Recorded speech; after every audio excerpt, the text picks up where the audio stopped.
Donc, est-ce que c'est le moment de tout gâcher?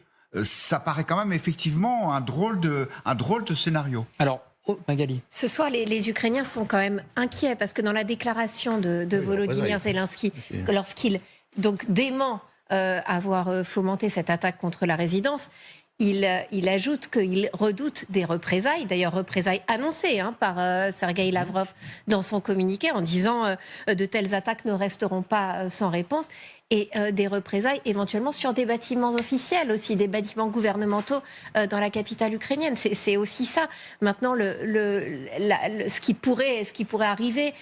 Donc il y a une inquiétude ukrainienne que finalement, si vraiment il s'agit d'une manipulation de Moscou, cela ne permettent de justifier des attaques contre des bâtiments gouvernementaux en Ukraine. C'est aussi l'une des possibilités. Alors notre rôle, évidemment, il est d'étudier tous les scénarios possibles. Vous me parlez de la manipulation russe.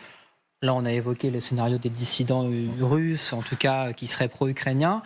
Est-ce que le scénario d'une armée ukrainienne qui aurait eu une information à un moment donné que Vladimir Poutine était dans sa résidence et pendant ce temps-là, Volodymyr Zelensky, lui, était en déplacement parce qu'il était en Floride,